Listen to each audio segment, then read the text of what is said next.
Yeah. Ah, Good day. This is Antonino G. Caballero. Good afternoon. Good day, Dr. Abante. For now, I will going to discuss the rules on consumer protection, penal provision, amendments and related legislation, recent development and challenges. In rules on consumer protection, the law extend the consumer protection principles to electronic transaction. It mandates transparency in terms of conditions. It is required to merchants to disclose information about products or services offered online and outline consumers' rights regarding refunds, returns, and data privacy. This is my example. Anna buy a cell phone from Lazada using her credit card.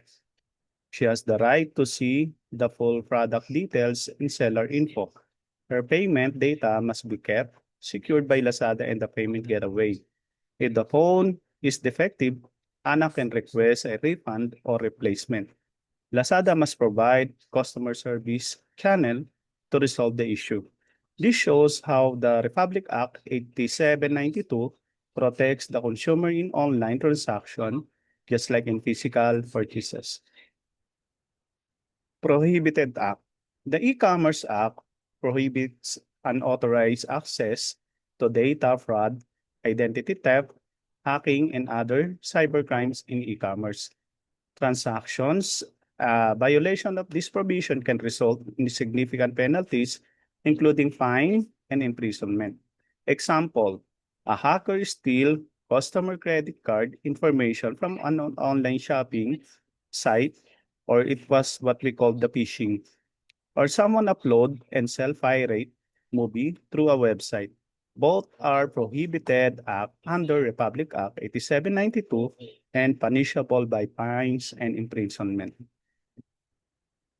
The penal provision, this is a legal provision, hacking or unauthorized access, offense and penalty.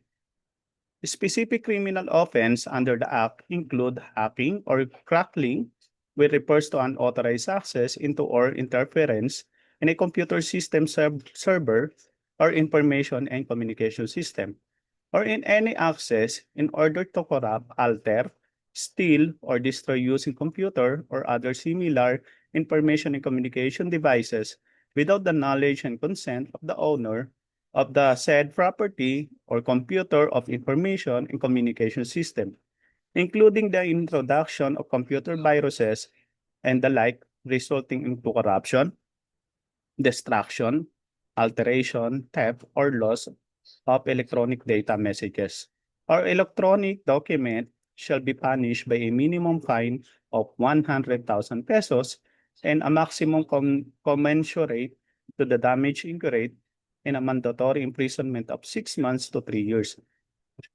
Example, accessing computer system without permission can lead to imprisonment ranging from 6 months to 3 years along with fines.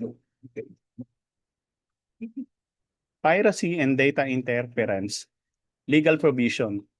Piracy or the unauthorized copying, reproduction, dissemination, or distribution information, use, removal, alteration, substitution, modification, storage, uploading, downloading, communication, making available unto the public, or broadcasting the protected material, electronic signature, or copyrighted works including legal protection, protected sound, recording, or pornogram, or information material on protected works through the use of telecommunication networks such as, but not limited, the internet in a manner that interferes intellectual property rights shall be punished by a minimum fine of 100,000 pesos and a maximum measurement to the damage incurred and the mandatory imprisonment of 6 months to 3 years.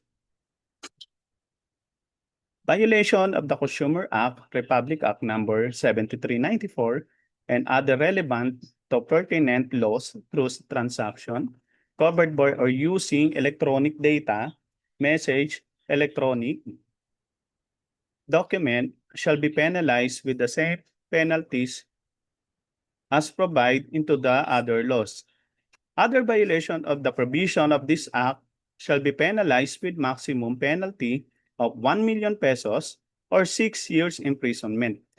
Example, internationally altering, damaging, or destroying data, software, or system is penalized by a higher fine and longer imprisonment.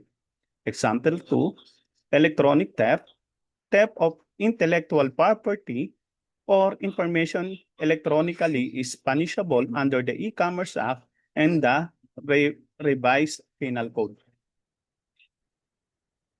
Next, in the enforcement investigation, the NBI or the National Bureau Investigation and the Philippine National Police are the primary enforcement bodies that task within the investigation of violation of the Act. The Department of Information, Communication and Technology or DICT provides support or may involve into policy implementation. Example, the BPI online fraud case. Several BPI clients reported unauthorized fund transferred through online banking.